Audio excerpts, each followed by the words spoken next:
मुझे विश्वास है आप सूर्य को अर्घ देना प्रारंभ करिए। अपने शरीर से मस्तिष्क से तांबे का पात्र 8 इंच की दूरी पर रखकर सूर्य नारायण को उस जल में से देखो, जो जल नीचे आप सूर्य को चढ़ा रहे हो, उस जल में से देखते हुए सूर्य को अर्घ देना प्रारंभ करिए। और धीरे धीरे, अगर बीमारी है तो बिल्कुल स्लो एकदम धीरे धीरे उस पानी को छोड़िए। और पानी को छोड़ने के बाद आप बाबा का केवल सूर्य की आराधना, सूर्य को जल देना प्रारंभ कर दीजिए। 15 से 20 दिन कर कर देखो, धीरे धीरे शुगर और बीपी लेवल में आना प्रारंभ हो जाएगी। अर्घ तो दो, 15 दिन, 20 दिन, 1 महीना, 2 महीना, तुम्हें लगे किसी और वाला हमारा झूठ बोल रहा है, मत, तुम्हारे हाथ। शिव साधना का जो सर्वप्रथम फल है वो नेत्रों को प्राप्त हो। इसलिए जो श्री शिवाय नमस्तुभ्यम जपता है, पंचाक्षर मंत्र नमः शिवाय जपता है, या षडाक्षर मंत्र ओम नमः शिवाय जपता है, या शिवजी के मंदिर में जाकर 1 लोटा जल चढ़ाता है, श्री शिवाय नमस्तुभ्यम का उच्चारण जो दिन भर में कम से कम 11 बार 21 बार भी अपनी जिह्वा से कर लेता है, तो कहा उसके नेत्र सिद्ध होते चले जाते हैं। उसकी दृष्टि पड़ने से भी जीव का कल्याण हो जाता है, मात्र दृष्टि। कई बेटियां कहती हैं क्या मेरी सरकारी नौकरी लगेगी? हम उनसे पूछते हैं तुम सरकारी नौकरी करोगे? हाँ। लगेगी? हाँ। कोई उपाय? तो हम बेटियों से, बेटाओं से कहते हैं अगर सरकारी नौकरी चाहते हो, तुम कहते हो कि कोई उपाय, उसका एक ही उपाय, अपनी मेहनत को 4 गुना बढ़ाओ, रात दिन एक कर दो, परिश्रम खूब करो, और आखिरी में जिस दिन कंपटीशन एग्जाम में बैठो, बेलपत्री पर शहद लगाकर शंकर को चढ़ाकर चले जाओ, फिर वो कार्य बाबा संभाल। क्यों महापुराण का कौमार खंड वर्णन करता है जब व्यक्ति बहुत ज्यादा उलझनों में कहीं एकदम अचानक घिर जाए और उसका कोई निर्णय निकल ही नहीं रहा। शिवपुराण की कथा कहती है मरना उसका कोई हल नहीं है। उस समय पर केवल एक काम कर, 1 कनेर का फूल और 1 दुर्वा दोनों ले जा। जया, विषहरा, शामलीवारी, दौतली और देव। शिव जी की जो 5 लड़कियां हैं, इन 5 लड़कियों का नाम लेकर 1 कनेर का फूल और 1 दुर्वा जो भगवान शंकर को उत्तर की ओर मुख कर कर शिवलिंग पर समर्पित कर देता है, और 1 लोटा जल धीरे धीरे शंकर भगवान को अपने मन की कामना कर कर जिस उलझन में वो फंसा हुआ है उसका स्मरण करते करते वो शिव जी से अपने मन की बात कहते कहते अगर जल उसी दुर्वा, उसी कनेर के फूल के ऊपर शिवलिंग पर जो चढ़ा हुआ है उस पर समर्पित करता है, कहते हैं 4 घंटे भी नहीं लगते। 3 महीने तो जान दो, 3 दिन भी जान दो, 4 घंटे भी नहीं लगते, और देवाधिदेव महादेव उस व्याधि से उसको निकालना प्रारंभ कर। ये सुंदर बात है महाराज। सूर्य नारायण भगवान को जब जल चढ़ाया जाता है, सूर्य को जल चढ़ाते समय, और न चांदी का, न स्टील का, न लोहे का, न प्लास्टिक का, न कांच का, न सोने का कोई बर्तन, न कांसे का, न एल्युमिनियम का, न पीतल का, केवल एक पात्र होना चाहिए, वो है तांबे का। काय का पात्र होना चाहिए? तांबे का पात्र। और सूर्य नारायण भगवान को जब 8 इंच ऊपर तुम्हारा हस्त है, और जब हम सूर्य को जल चढ़ा रहे हैं, कैसे जल चढ़ाना है वो भी समझ लीजिए। अगर कोई कैंसर का मरीज है, जिसके चेस्ट में कैंसर आ गया हो, लेफ्ट में, राइट में कहीं पर कैंसर आ गया हो, या कोई गठान आ गई हो, तो महाराज आप जल चढ़ाते समय उस जल की धार को सूर्य भगवान को जब चढ़ा रहे हो तो धार आपकी गठान की ओर जाना चाहिए, जिससे सूर्य की किरण उस जल में से आपके उस स्थान पर पड़े, उस जगह पर पड़े जहां पर गठान है। महाराज आप लगातार जल तो चढ़ाना चालू करो, अच्छे अच्छे डॉक्टर फेल हो जाएंगे और कह देंगे गठान ठीक हो गई। आपका लीवर और किडनी गड़बड़ कर रहा है, आप प्रतिदिन, आपका स्वास्थ्य गड़बड़ रहता है, आप प्रतिदिन ये ज्योतिष शास्त्र के अंतर्गत, रत्न शास्त्र के अंतर्गत ये रत्न शास्त्र, ज्योतिष शास्त्र, रंग शास्त्र जो हमारे यहाँ है, रंगों के हिसाब से ये जितने रत्न होते हैं, माणिक हुआ, मोती हुआ, नीलम हुआ, मूंगा हुआ, पुखराज हुआ, ये क्यों कहते हैं ये पीला है, ये सफेद है, ये नीला है, ये लाल है, इसको शरीर में क्यों पहनाते हैं? उसका कारण होता है कि जब शरीर में पहनते हैं, सूर्य की किरण उसमें पड़ती है, हमारे शरीर पर वो कलर का इफेक्ट पड़ता है, उस कलर को शरीर पर लगता है, और शरीर पर लगता है तो हमारा शरीर धीरे धीरे, हमारी जो इंद्रियां हैं वो सही होने लगती हैं, काम सही होने, सोच आ रही, गलत दृष्टि आ रही, गलत विचार हमारे भीतर आ रहे हैं, गलत सोच हमारे भीतर आ रही है, तो एक काम करो, एक बेलपत्री लीजिए, सावधानी से समझ लेना, एक बेलपत्र लीजिए, और उस बेलपत्र की ये जो दो डंडी है और एक बीच की डंडी है, इसके मध्य की जो जगह है, चैनल वाले अगर दिखा रहे होंगे तो आप लोगों के स्मरण में होगा, बीच की पत्ती और ये दो पत्ती के बीच में जो जगह होती है, इस बीच वाली जगह पर पीला चंदन पूरे तरह से उसका लेपन कर लीजिए, पूरे तरह से पूरी चंदन से लेपन कर लो बीच की जगह को, बीच वाली पत्ती, दो पत्ती, उसके बीच की जो जगह है उसमें पीले चंदन का लेपन कर लीजिए। हफ्ते में एक बार आप करोगे, आपको दूसरे हफ्ते में मालूम पड़ जाएगा कि आपके अंदर की गलत सोच समाप्त हुई कि नहीं, गलत विचार समाप्त हुआ कि नहीं हुआ। चंदन का लेपन करिए, उस चंदन के लेपन को कर कर किसी भी शिवालय में, अगर शंकर के मंदिर नहीं जा सकते हो तो अपने घर में जो शिवलिंग हो वहां, उस शिवलिंग पर आप उसको समर्पित कर दो, तुम्हारी मर्जी पड़े जैसी चढ़ा दो, बस शंकर के शिवलिंग पर चढ़ा दो। कुछ देर मंदिर में हो तो नंदी के पीछे, अगर मंदिर में हो तो नंदी के पीछे, और घर में हो तो किसी भी स्थान पर सुख आसन लगाकर, सुख आसन मतलब जैसे हम बैठे हैं पालकी लगाकर, दोनों सुख आसन मतलब आराम से बैठकर, सुख आसन लगाकर, और अपनी सीधी साइड की नासिका को बंद करना है और उल्टी नासिका से श्वास लेना है। 1 से 1.5 मिनट तक श्वास लेना प्रारंभ करो। अपने शरीर में एक चंद्र नाड़ी होती है, भगवान शंकर ने जब चंद्र की काया समाप्त करा था, भगवान शंकर ने जब चंद्र की काया का रोग समाप्त करा था, तो चंद्र ने हाथ जोड़कर कहा था कि मेरी काया का रोग आपने समाप्त कर दिया महादेव, मेरे लिए आज्ञा करो, मैं क्या करूं। शंकर भगवान ने कहा, चंद्रदेव तुम मेरे मस्तक पर धारण रहना, और संसार के जितने भी मनुष्य हैं, इन मनुष्य के अंदर चंद्र नाड़ी में तुम विराजमान रहना। सुनो चंद्रदेव, जब मनुष्य गलत विचार करे, गलत सोच करे, गलत दृष्टि रखे, उस समय पर अगर तुम्हारी चंद्र नाड़ी प्रबल हो जाए तो उसकी बुद्धि में से गलत विचार समाप्त हो जाए, गलत विचार समाप्त हो। एक बेलपत्र लेना है, बीच वाली जगह में चंदन लगाकर शंकर जी को समर्पित करना है। घर हो, मंदिर हो, कम से कम 1.5 से 2 मिनट तक नासिका को बंद कर कर सीधे साइड की नासिका को बंद करना है, उल्टे साइड की नासिका से ही श्वास लेना है और छोड़ना है, फिर लेना है, फिर छोड़ना है, फिर लेना है, फिर छोड़ना है। 1.5 मिनट 2 मिनट तक आप करते रहिए एक ही नासिका, इस नासिका को बंद ही रखना है, राइट को, लेफ्ट को खोल कर रखिए, और उसमें चंद्र नाड़ी जब हो गया, गलत विचार, गलत सोच, गलत दृष्टि, आज के जमाने में हर व्यक्ति गलत सोच को अपनी बुद्धि में भर रहा है, उसका कारण है उसकी चंद्र नाड़ी प्रबल नहीं हो पा रही है। चंद्र नाड़ी को सक्रिय करने का प्रयास करिए। श्री राम शिव महापुराण की कथा जो चल रही है, अवध में राम जी विराजमान होने वाले हैं, उसकी प्रतिष्ठा उत्सव के अवसर पर उसको अच्छे से समझ। 3 जगह स्पर्श करने का फल क्या? एक, जहां से जलाधारी से पानी बहता है, जो गणेश और कार्तिकेय का स्थान है, उधर हम दबाते हैं, स्पर्श करते हैं, एक वो स्थान। दूसरा, बीच में जो अशोक सुंदरी की जगह है, वहां स्पर्श करते हैं। और तीसरा, जो गोल जलाधारी का जो भाग गोल है, हम उसका स्पर्श करते हैं। ये 3 जगह अब उसको समझेंगे। 3 जगह स्पर्श का महत्व समझेंगे। डॉक्टर ने कह दिया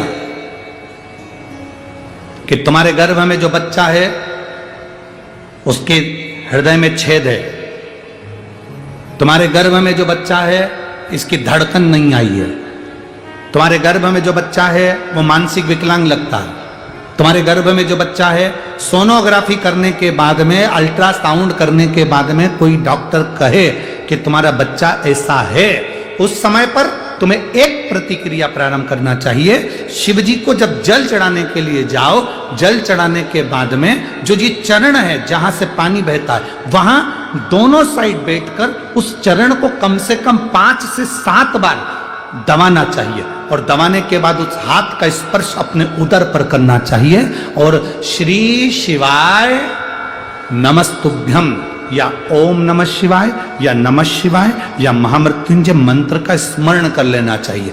15 दिन के बाद वापिस जांच कराओ, डॉक्टर खुद कहेगा कि अब तुम्हारा बच्चा स्वस्थ है, तुम्हारे गर्भ में जो बच्चा है वो स्वस्थ है।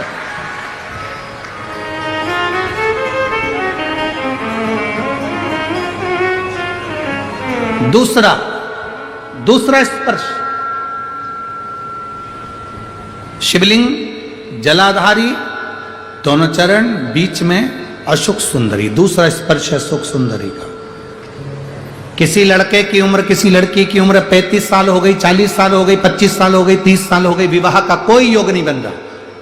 ज्योतिषाचार्यों ने कहा मंगल है, शनि है, पर ये राहु है, केतु है, सब बोल दिया। आप अपना जल चढ़ाओ महादेव को, जो लड़का लड़की है वो जल चढ़ाए, बेलपत्री का स्पर्श अशोक सुंदरी वाली जगह पर कर कर शिव जी को चढ़ाए और 2 मिनट उस अशोक सुंदरी की जगह का स्पर्श कर कर अपने मन की बात श्री शिवाय नमस्तुभ्यम कहकर या पंचाक्षर या षडाक्षर मंत्र कहकर उस स्थान का स्पर्श कर कर बाबा से विनती करें। 3 से 4 महीने में संबंध जमेगा ही, ये निश्चित है।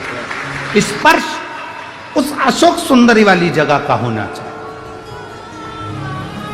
स्पर्श।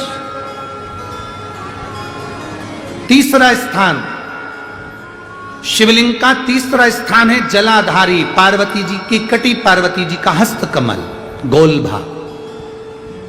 हृदय रोग हो, हार्ट अटैक के लिए बोल दिया, बाईपास कराने का बोल दिया, छल्ला डालने का बोल दिया, कोई पाइप डालने का बोल दिया, कोई एक्सीडेंट का योग बन गया, कोई ऐसा योग बन गया, कोई व्यक्ति मंदिर तक भी नहीं पहुंच रहा है, आप अगर जल चढ़ाकर उस व्यक्ति का नाम स्मरण, गोत्र स्मरण कर कर इस गोल भाग पर अगर अपने हाथ का स्पर्श करेंगे, उसको दबाएंगे और दबाकर बाबा से श्री शिवाय नमस्तुभ्यम कहकर अपने मन की बात कहेंगे, आपको लगभग 1 से 2 घंटे में जवाब मिलेगा कि वो व्यक्ति अब ठीक होना प्रारंभ हुआ।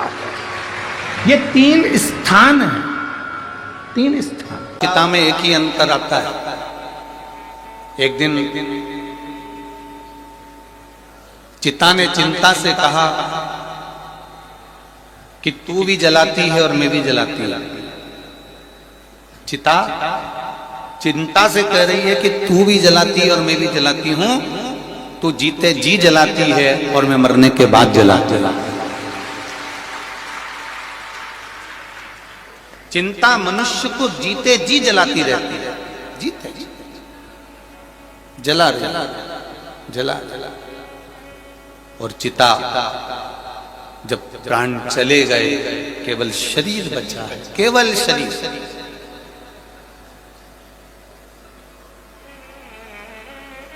तब इस शरीर को ले जाकर वहां जला दिया गया।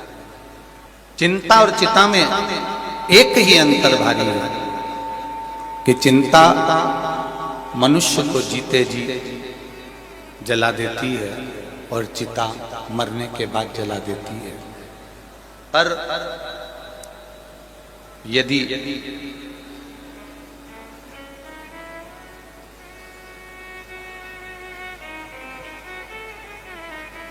चिता ने कहा चिंता से कि मैं अंत में जलाती हूं और तू मनुष्य को दिन प्रतिदिन रोज जलाती है,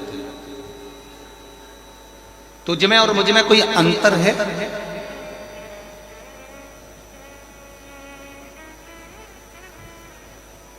चिता कह रही है चिंता से, तुझ में और मुझ में कोई अंतर है? तब चिंता ने कहा मुझ में और तुझ में केवल एक अंतर है। वो कौन सा अंतर? तो चिंता कहती है कि मेरा काम है जलाना, मेरा काम है लोगों को चिंता देना, पर यदि उनकी चित्तवृत्ति, उनका मन, उनकी दृष्टि यदि महादेव के चरणों में है तो चिंता कहती है फिर मैं जला नहीं पाती, फिर मैं जला नहीं पाती। अगर चित्तवृत्ति, चिंतन, मनन, बुद्धि, चित्त हमारा देवादिदेव महादेव के चरणों में पड़ा हुआ है, भगवान शिव के चरणों में पड़ा हुआ है, तो फिर इतनी सामर्थ्यता चिंता की भी नहीं है कि वो आपको भक्षण कर जाए या आपको जला जाए। एक पिता के दो पुत्र थे। देखिए शिव करुणा सागर कैसा है, शिव दया सागर कैसा है। एक पिता के दो पुत्र थे, दोनों पुत्र बड़े हो गए और बड़े होकर एक पुत्र ने कहा, पिताजी मुझे तुम्हारे साथ में नहीं रहना, अब आप मुझे मेरा हिस्सा दे दीजिए और मैं ये गांव छोड़कर शहर में जाना चाहता हूं। शिव पुराण का ये प्रसंग बड़ा सुंदर प्रसंग है। पिताजी ने समझाया बेटे को कि तू मान जा, पर मानता नहीं और बेटा नहीं माना। आखिरी में जायदाद का हिस्सा करा गया। पिताजी ने 3 हिस्से प्रॉपर्टी के कर दिए, धन के कर दिए, जमीन के कर दिए। एक बड़े बेटे को दे दिया, छोटे बेटे को दे दिया, एक हिस्सा खुद का रख लिया। समय बीता, बेटा अपना हिस्सा लेकर चला गया, शहर में गया और जाते ही उसके 3 मित्र बन गए। पहला मित्र बना उसका ताली मित्र, दूसरा मित्र बना उसका थाली मित्र और तीसरा मित्र बना उसका प्याली मित्र। कि जब हम बहुत उन्नति की सीढ़ी पर चढ़ते हैं, बहुत वैभव की ओर बढ़ते हैं, तरक्की करते हैं, तो 3 मित्र हमारे जरूर सामने आते हैं। पहला होता है ताली मित्र, जो आपकी प्रशंसा कर कर आपको कहीं ना कहीं नुकसान देने का प्रयास करेगा, वो होता है ताली मित्र। दूसरे नंबर पर होता है थाली मित्र, जो आपको होटल तक लेकर जाएगा, अपने पैसे से तुमको खिलाएगा, अपना पैसे से तुमको लत लगाएगा भोजन की होटल की, और होटल के भोजन की लत लगाकर फिर तुम्हारे पैसे से वो खुद खाए, उसको कहते हैं थाली मित्र। और तीसरे नंबर पर है प्याली मित्र, आपको पीना याद नहीं है पर वो अपने पैसे से तुम्हें मय खाने में ले जाकर कहीं ना कहीं गलत दुकान पर ले जाकर आपको पीने की आदत डलवाएगा। इसलिए शिव पुराण की कथा कहती है 3 मित्रों से बचने का प्रयास करना। पहला ताली मित्र, दूसरे नंबर पर बोलते जाओ जम के थाली मित्र, और तीसरे नंबर पर प्याली मित्र। ये 3 मित्र बर्बादी की ओर लेकर जाते। जब पिता ने हिस्सा दे दिया और हिस्सा प्राप्त होने के बाद बेटा शहर में चला गया। बेटा शहर में गया, शहर में जाकर उसके 3 मित्र बन गए, जिन्होंने उसका धन देखा, वैभव देखा, पैसा देखा, खूब सारा धन देखकर 3 मित्र बने और वो तीनों मित्रों ने साथ में रहना प्रारंभ करा और रहते रहते रहते रहते एक दिन उसको बर्बादी के सिरे पर लाकर छोड़ दिया। बर्बादी के सिरे। मेरी जीजियों, मेरे जीजाओं, मेरी बेटियों, बेटाओं, मेरे बुजुर्ग माँ बाप, एक बात का स्मरण अपनी जिंदगी में रखना, पिलाने वाले बहुत मिलेंगे पर संभालने वाला नहीं मिलेगा।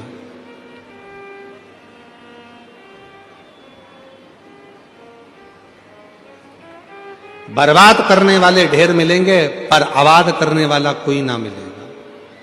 इसलिए अपनी सावधानी अपने साथ में होना बहुत जरूरी है। पर ले जाने वाले ये तीनों मित्र भी साथ छोड़ दिए, कुछ भी उसके पास में नहीं बचा। तब उसके स्मरण में आया, अब करूं तो करूं क्या मैं? क्या अपने गांव वापिस चले जाऊं? अगर गांव जाऊंगा पिताजी धक्का मारकर निकाल देंगे तो कहां जाऊंगा? फिर भी एक बात प्रयास करता हूं कि गांव जाता हूं। मित्र के पास गया, पहले गया अपने मित्र ताली मित्र के पास, अरे यार तू तो मेरा साथ देता था, मेरे को बस गांव जाने के लिए मुझे 100 रुपए दे दे। 100 रुपए ना दिए। फिर गया थाली मित्र के पास में जो होटल में बैठकर साथ में खाता था, उससे कहा मुझे थोड़ा सा पैसा चाहिए, मुझे गांव जाना है। उसने भी नहीं दिया। प्याली मित्र में नहीं दिया। तब अकेला पैदल पैदल पैदल पैदल अपने गांव पर जा रहा, पैदल पैदल। और जब गया देखा पिताजी खेत में काम कर रहे थे, खेत में काम कर रहे। देखा काम करते करते पिताजी का ध्यान गया अपने बेटे पर, और बेटे पर जो ध्यान गया तो पिताजी ने बाहें फैला ली, और जैसे ही बाहें फैलाई बेटा दौड़ कर गया और पिता के गले लग गया। पिता के जैसे ही गले लगा तो बेटा रोकर धड़क कर रोकर कहता है, पिताजी मैंने पूरा धन बर्बाद कर दिया, पूरा पैसा मेरे दोस्तों ने खा लिया, सब कुछ में बर्बाद हो गया, सारे पैसे को मैंने गलत जगह पर लगा दिया, और तो भी आपने मुझे अपने गले से लगा लिया।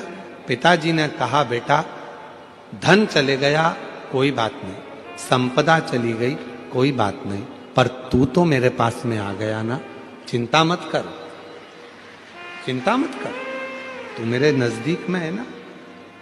जैसे एक पिता अपने पुत्र के लिए बाहें फैलाकर हाथ फैलाकर खड़ा है, और कैसा भी पुत्र है उसको गले से लगा रहा है, उसी तरह मेरा शिव है, उसी तरह मेरा शंकर है, उसी तरह मेरा देव अधिदेव महादेव है, बाहें फैलाकर खड़ा है। जब दुख आए, तकलीफ आए, कष्ट की घड़ी हो, बहुत दुनिया ने धोखा दे दिया, ठोकर लग जाए, तब आखिरी में एक लोटा जल लेकर शिव के शिवालय तक पहुंचना